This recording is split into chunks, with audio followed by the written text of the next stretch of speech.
dapat disetujui untuk disahkan menjadi undang-undang. Terima kasih.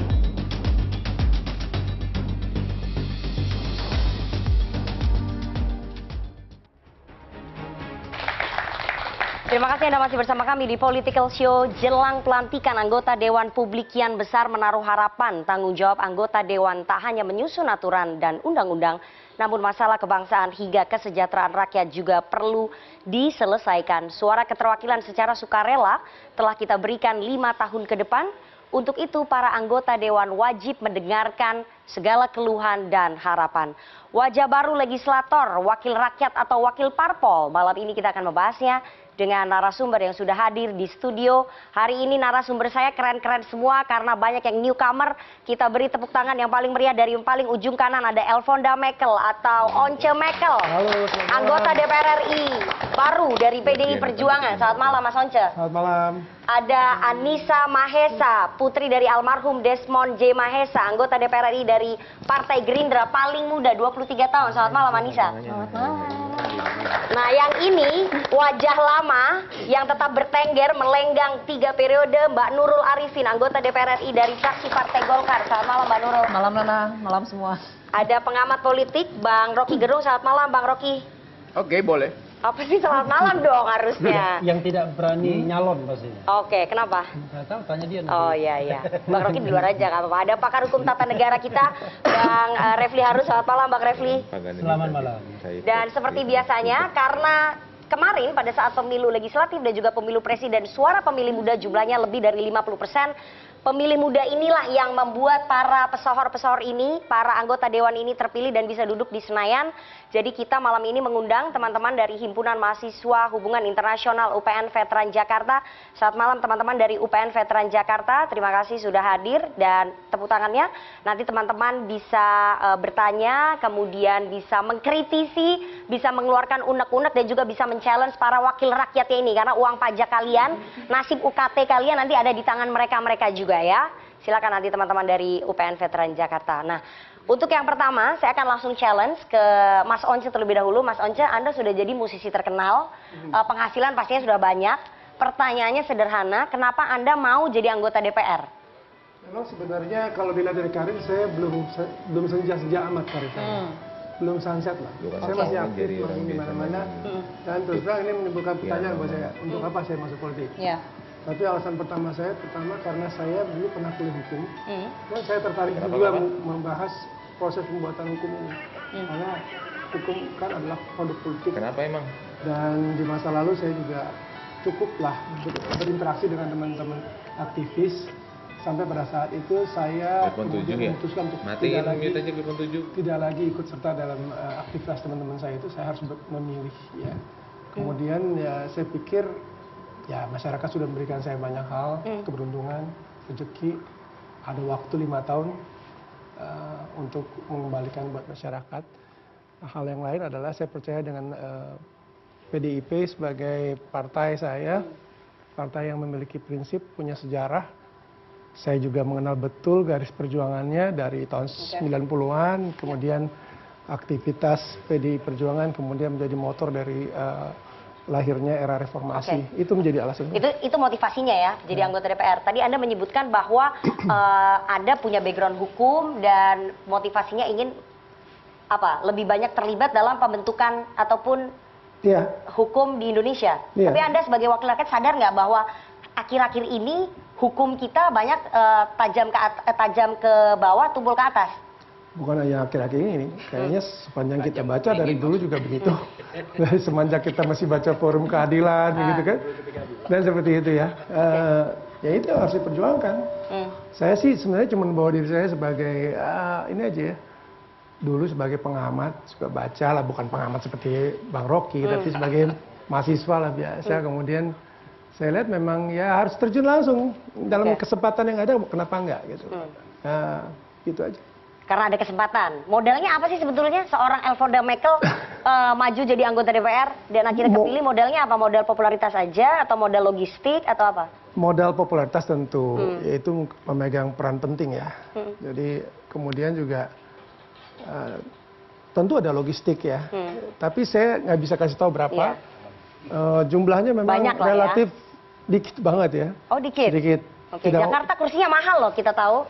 Itu bisa di atas 10 miliar lebih untuk bisa jadi anggota DPR RI di Dapil Jakarta. Jakarta Pokoknya berapa? saya nggak mau cerita berapa. Oke, ya. Dan jelas modalnya ya tentu kepopuleran, pengetahuan masyarakat terhadap saya. Dan mungkin saya relatif nggak punya isu yang terlalu buruk untuk mereka kenang. Saya percaya bahwa apa yang kita sampaikan ke masyarakat, apa yang kita perbuat, itu nggak lebih berarti daripada kesan yang kita berikan ketika kita bertemu mereka. Oke. Artinya perasaan apa yang mereka dapatkan ketika mereka bertemu dengan kita. Dan itu saya rasa menjadi modal saya. Dan ya kalau logistik tadi nggak terlalu, dan teman-teman yang begitu suportif terhadap saya. Oke. Dan juga tentu backup dari partai. Backup dari partai ya, oke. Saya ke Anissa ya, kalau tadi Mas Once mengatakan bahwa modalnya nggak mau dibuka. Nah, kalau ke Anissa umur 23 tahun, putri dari almarhum Bang Desmond Mahesa, jadi modalnya apa? Maju jadi anggota DPR berbekal modal nama belakang almarhum ayah, itu yang menjadikan Anda bisa dapat kursi dari Dapil Banten? Ya, nggak bisa dipungkiri nama belakang almarhum Papa itu menjadi modal yang paling utama untuk melenggang masuk ke Senayan, ibaratnya gitu ya. Karena aku mengenalkan diri kepada konstituen almarhum Papa juga Anissa, anaknya Desmond. Karena memang Jadi jual nama almarhum ayah? Iya, bukan jual, tapi saya dengan bangga mengatakan saya anak beliau. Karena saya tahu perjuangan beliau di Dapil seperti apa. Sejak saya SMP, itu saya sudah diajak beliau turun ke Dapil. Makanya saya ada konstituen yang pernah bertegur sapa sebelumnya. Jadi nggak sepenuhnya ini siapa, nggak pernah dengar, enggak. Karena memang sudah pernah bersinggungan tangan sebelumnya. Jadi bisa dibilang memang bekal utamanya itu nama belakang almarhum Papa. Tapi tentu saja ada bekal lain. Memang ini klise tapi doa ibu. Karena apa Manjur yang, ya itu? iya, apa yang bisa diharapkan dari anak 23 tahun, ibarat kata kan gitu. Orang pasti berkata-kata mungkin beliau ini minim kredibilitas atau bagaimana, kan kita tidak tahu ya orang berpikir apa.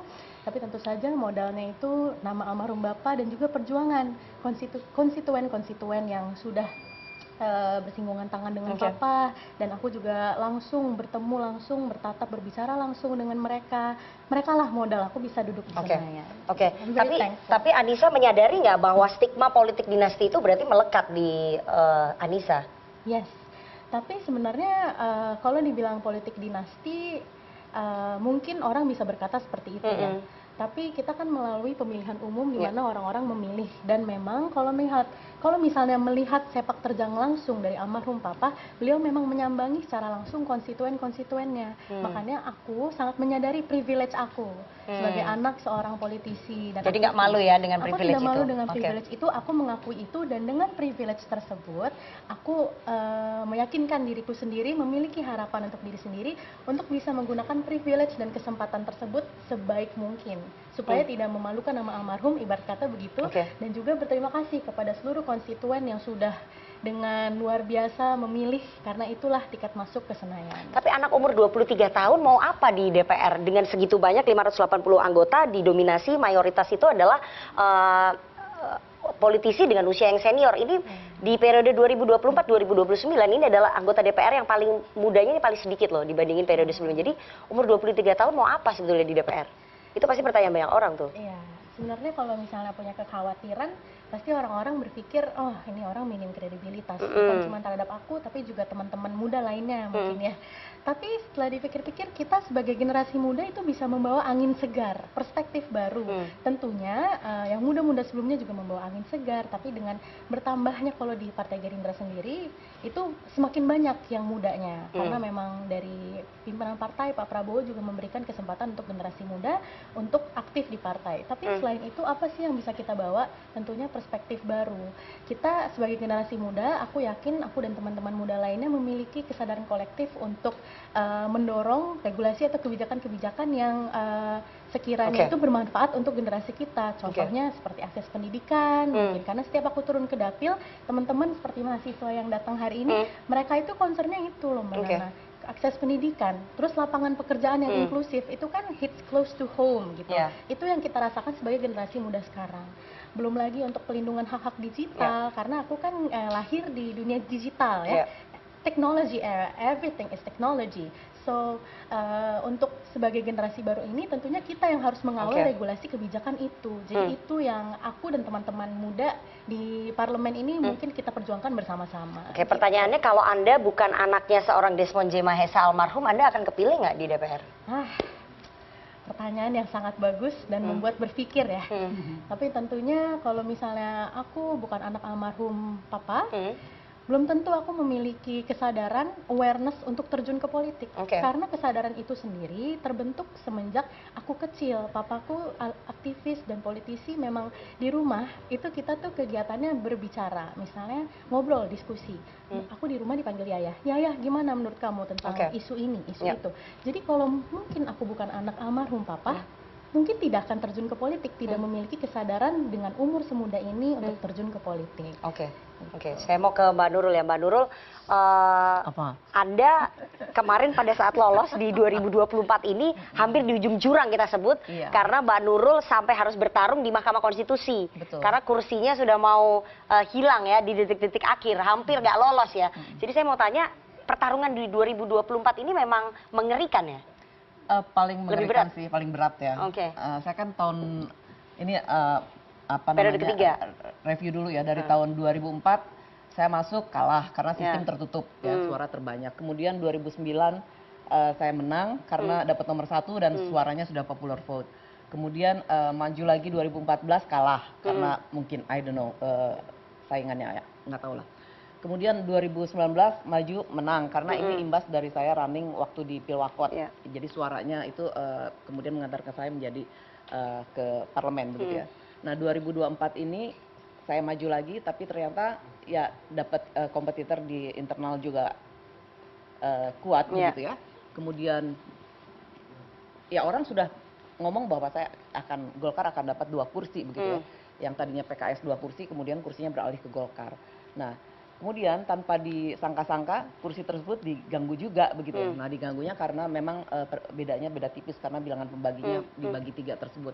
Nah akhirnya setelah digugat, kemudian kita berjuang ya dengan tim hukum kita, dengan segala macam dramanya ya.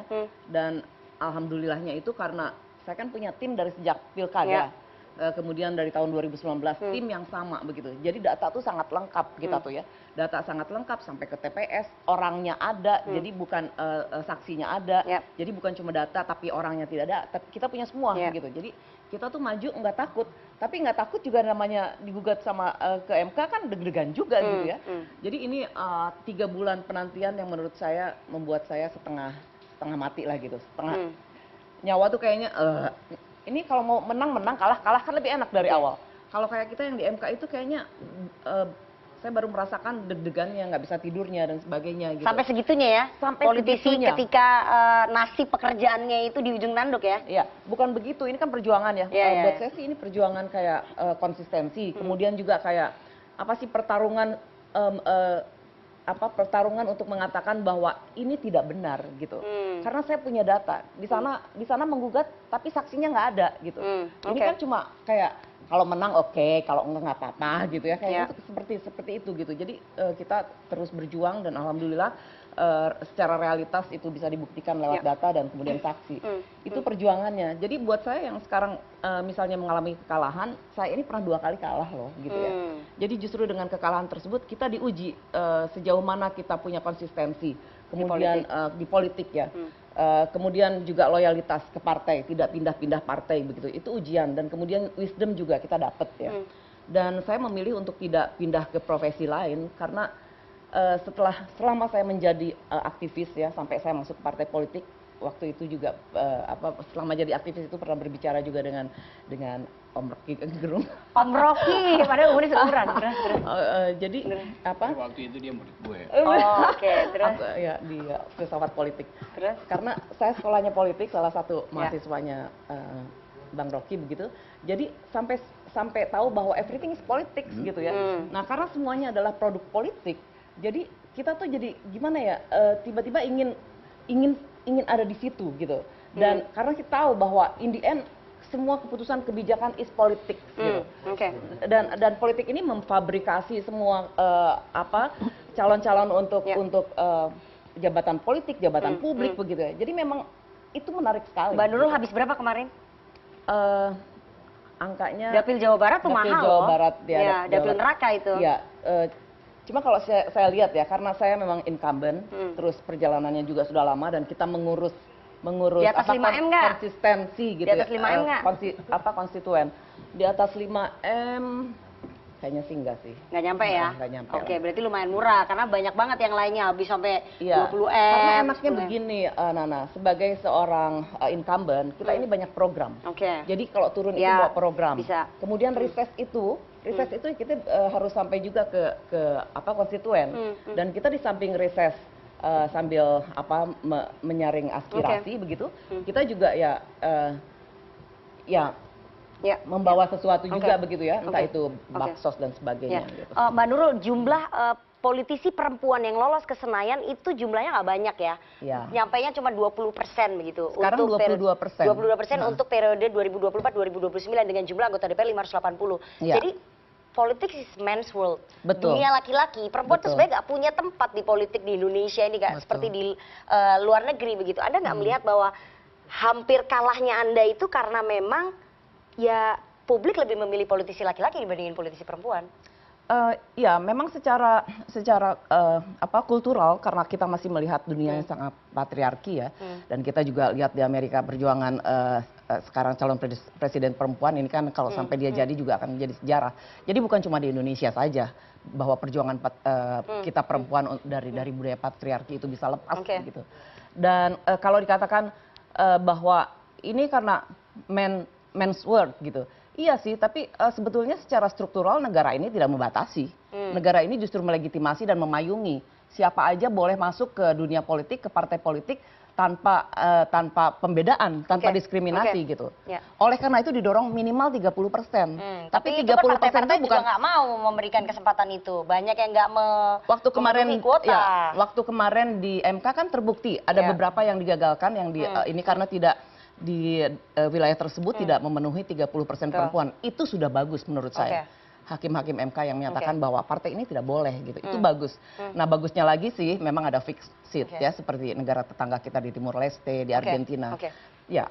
Di periode ketiga Anda ini Anda mau ngapain, Mbak Nurul? Apakah kemudian karena kan kalau kita lihat periode-periode sebelumnya tuh nggak banyak ya terobosan-terobosan yang dilakukan oleh anggota DPR, semua bisnis as usual, semua ikut dari perintah partai. Jadi di periode ketiga ini Mbak Nurul mau ngapain? Itu sebetulnya esensinya begini ya, Dewan Perwakilan Rakyat. Jadi kita dipilih oleh rakyat. Sebetulnya dengan reses-reses itu juga kita menyaring aspirasi. Nah, aspirasi ini kita bunyikan di komisi gitu, di komisi kepada mitra-mitra kerja kita terkait ya. Kalau saya kan di komisi 1. Ada dampaknya. Ke rakyat. Ya, karena memang saya di komisi 1, komisi bidang pertahanan, Kementerian Luar Negeri ya. Jadi ini kurang merakyat begitu karena tapi programnya. Kominfo mitranya komisi 1 kemarin waktu pada saat kebocoran data. Ya, yang teriak-teriak siapa? Iya, komisi 1. Komisi 1, tapi itu setelah datanya bocor. Iya, ya memang kita setelah data bocor baru teriak-teriak, tapi bukan cuma sekali, kan beberapa kali dari Bjorka yang sebelumnya, kemudian yang kemarin juga, dan ini terus kita awasi begitu. Dan memang ujung-ujungnya memang masalah pendanaan sih, begitu ya, anggaran, memang kurang anggaran kita tuh memang dengan 3.000 triliun ya dibagi segitu banyak kebutuhan, saya kira, ya artinya kita mengelola negara ini dengan sederhana begitu ya, karena kebutuhannya itu sangat banyak sekali kalau kita mau anggaran realistis kementerian tuh begitu paling ya. banyak untuk belanja pegawai loh Mbak Nurul. Nah itu. Ya, diakui ya berarti ya, belanja APBN modal kita habis paling banyak untuk. Tapi kan belanja pegawai juga memang untuk pegawai itu sendiri dan kemudian mengalir begitu ya. Dan kalau kita berbicara tentang ekonomi kan akhirnya semuanya bergulir begitu. Jadi akan lebih keras lagi nggak nanti di periode selanjutnya nih? Saya hanya akan I just wanna be myself. Oke, gitu I just wanna be myself ya. Iya. Bung Rocky, Anda melihat tadi udah mendengar motivasi, kemudian cerita perjalanan politik 3 calon anggota Dewan ini yang besok akan dilantik begitu ya. Bagaimana Anda melihat wajah parlemen kita 5 tahun ke depan? Akan sama-sama saja, business as usual, atau gimana? Atau akan ada terobosan? Saya nggak dengar motivasi dia, tiga. Saya dengar determinasinya. Oncel punya determinasi. Dia tidak mengandalkan vokal dia mengandalkan pengetahuan dia tentang hukum. Karena itu dia mau intervensi dari pusat pembuatan hukum di DPR. Oke. Jadi dia punya determinasi itu. Tapi kenapa dia disebut artis? Itu problem di dalam komunikasi politik kita. Anissa juga punya determinasi. Dengan kuat dia katakan bahwa emang gue anaknya Desmond. Desmond mengajarkan dari awal. Karena itu dia berani ucapkan. Oke. Bayangin, saya mesti komentari Anissa, bapaknya Desmond, teman saya dari tahun 80-an coba. Ada jarak. Jadi saya tahu, oke, saya kenal Oncel, UI, saya kenal Anissa UI, saya kenal Nurul UI. Jadi apa yang artis pada mereka coba? Oke. Jadi kalimat artis itu seolah-olah merendahkan itu. Sesuatu yang dianggap pesohor doang itu. Oke. Nurul 24 tahun, 20 tahun dalam politik, belajar tentang feminisme. Tahu tentang bagaimana meningkatkan IQ itu dengan basis argumentasi. Jadi ini mungkin karena namanya political show maka dianggap artis kan. Jadi kadangkala kita dibuai oleh satu istilah soal itu sensasional tuh. Padahal orang diukurkan bukan pada keartisannya. Atau pakai kata arts dalam pengertian ilmu pengetahuan. Arts itu artinya pengetahuan. Memproduksi artis hanya orang yang memproduksi pengetahuan tuh. Tapi di kita artis itu memproduksi sensasi, itu soalnya kan. Memproduksi gosip tuh. Jadi kita juga mesti, ini political show ini politically incorrect sebetulnya tuh. Jadi kita mau ajukan itu. Nah sekarang ada problem misalnya. Ini 3 anggota DPR, rakyat cuma 2 itu. Mahasiswa juga rakyat, kita kan juga rakyat. Yang ada di sini, yang diundang itu. Jadi satu problem, bagaimana representasi itu sebetulnya. Saya merepresentasikan diri sebagai rakyat, lalu direpresentasikan oleh anggota DPR. Yang sering saya kabra, anggota DPR bilang begini, kedaulatan kalian itu udah kami pegang, kami mewakili kedaulatan. Saya tidak pernah menyerahkan kedaulatan saya pada anggota DPR siapapun itu. Yang saya serahkan adalah kepentingan politik saya 5 tahunan. Itu intinya tuh. Jadi dari awal kita mesti tegur atau memberi kisi-kisi. Anggota DPR itu tidak boleh mewakili kedaulatan rakyat. Dia hanya boleh mewakili kepentingan rakyat. Itu soal pertama tuh. Kedaulatan tidak pernah diserahkan. Sebab kalau diserahkan, hilang, rakyatnya hilang. Rakyat itu identik dengan kedaulatannya. Jadi yang saya sering lihat tuh arogansi anggota DPR ini pasti nggak arogan dia karena dia ngerti membedakan ini antara hari ini dilantik 5 tahun lagi kita nggak tahu untuk menguji karakter seseorang berikanlah dia kekuasaan. Ya sebelum 5 tahun gua pecat semua mereka. Jadi wajah parlemen kita gimana nih kalau udah ngelihat ini? Ada harapan kerjanya biasa aja atau wajah gimana? Parlemen itu selalu udah setelah di skincare baru kita bisa oh wajahnya begitu. Setelah dipoles. Yes. Tetapi kalau orang berargumen baru kita tahu tuh bahwa skincare-nya dia itu 3 cm tebalnya atau sekedar untuk kebutuhan kamera. Kan itu yang mesti kita lakukan. Begitu banyak anggota DPR yang skincare-nya itu lebih tebal bahkan dari kulitnya tuh. Gimana tuh maksudnya? Ya dia nggak merasa apa-apa dengan rakyat karena kulitnya terlalu tebal dengan skincare. Setiap hari ada di Plaza Senayan terus pamer-pamer habis beli jas sportingan tuh. Jadi saya mau kritik itu sebetulnya. Gaya hidup maksudnya. Gaya hidup itu.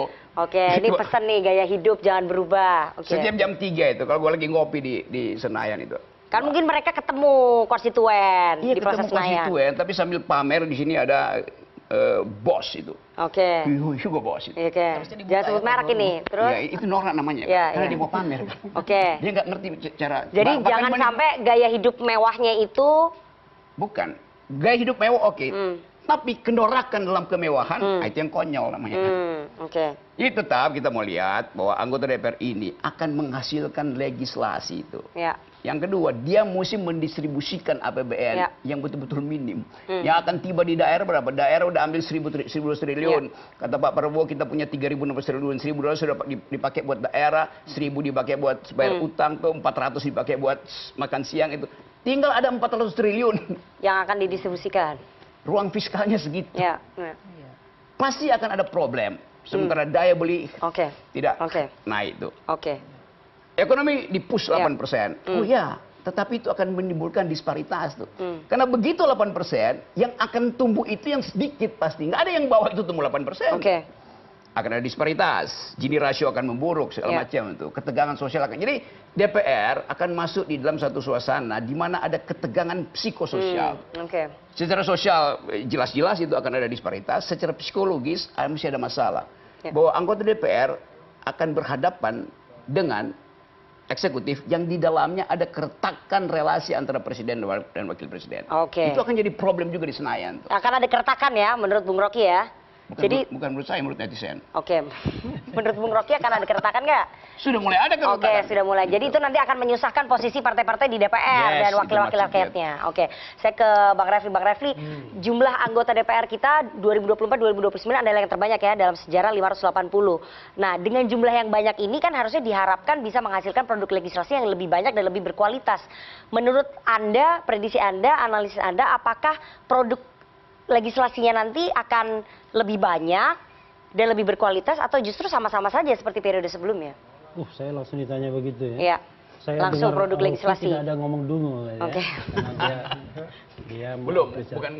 Saya mengapresiasi 3 yang terpilih ya. Yang senior yang sudah 20 tahun, yang baru yang usianya sepertiga dari usia Rocky Gerung. Mungkin seperempat. Dan Once yang senior juga ya. Jadi begini, kalau kita bicara tentang performa DPR ini kan ada 3 layer. Ada performa kelembagaan, ada performa partai politik yang ada di Senayannya, dan ada yang namanya individual performance. Nah, kita harus melihatnya di 3 level ini. Kadang-kadang barangkali kita secara kelembagaan kita merasa kecewa, karena produktivitas tidak terlalu baik misalnya. Tapi partai politiknya bisa jadi baik ya, menjalankan 3 fungsi itu, fungsi legislasi, fungsi kontrol, fungsi budgeting. Yang periode kemarin partai politiknya ada yang baik ya menjalankan fungsi. Nanti dulu dong, itu. Jangan saya dipaksa untuk judgment. Karena ini dari partai politik berbeda dan 3 besar ya. Makanya kita partai yang 3 besar nih. Yang paling penting sebenarnya yang kita lihat adalah individual performance-nya. Karena kita berhadapan bukan dengan partai politiknya, tapi dengan orang-orang yang terpilih. Kalau berhadapan dengan partai politik dan lembaganya, kan ada satu paradoks kan. Paradoksnya adalah begini. Kita bicara tentang demokratisasi. Semua partai politik mengaku demokratis. Tapi at the same time, partai politiknya feodal. Tidak ada pemilihan ketua umum partai yang tidak calon tunggal misalnya. Atau pemilihannya sangat tidak ada yang namanya inner circle untuk demokrasinya kan. Nah, karena itu saya tidak melihat bahwa ada pencerahan di sisi partai politiknya, tapi individu-individunya kan bisa saja membuat hal yang berbeda. Sebagai contoh misalnya ketika ada kasus tertentu kan, partai politik bisa saja dia tidak bersikap, tapi individu-individunya vokal untuk melakukan sesuatu walaupun itu tidak menjadi sikap partai politik misalnya. Nah, saya berharap dengan Mbak Nurul ya yang sudah 20 tahun tetap 15. Kan dari 2004. Kalau 2 kali. Nah, maksudnya dalam politiknya kan itu makin matang dan makin menunjukkan individual performance yang luar biasa. Artinya kita berharap nanti besok-besok recall itu bisa di judicial review kembali dan dihilangkan sehingga tidak ada keraguan anggota partai politik untuk menunjukkan performa individualnya. Nah, Nisa juga begitu, walaupun usianya sepertiga dari Rocky Gerung. Kenapa itu di highlight ya? Saya highlight terus ya. Biar gue lebih stabil. Ya, tetapi dia tunjukkan bahwa generasi baru ini generasi memberikan pencerahan. Sehingga nanti ada, walaupun different perspektif, tapi nanti bisa temu ke dalam sebuah kualitas putusan, kualitas diskusi dan lain sebagainya. Termasuk Once ya, yang pengalamannya sudah sangat matang, tetapi baru kemudian berkompetisi di dunia politik. Jadi bukan orang yang hanya soal menyanyi saja, tapi beliau ini juga aktivis. Sehingga ada hal-hal yang kemudian bisa diperjuangkan secara individu.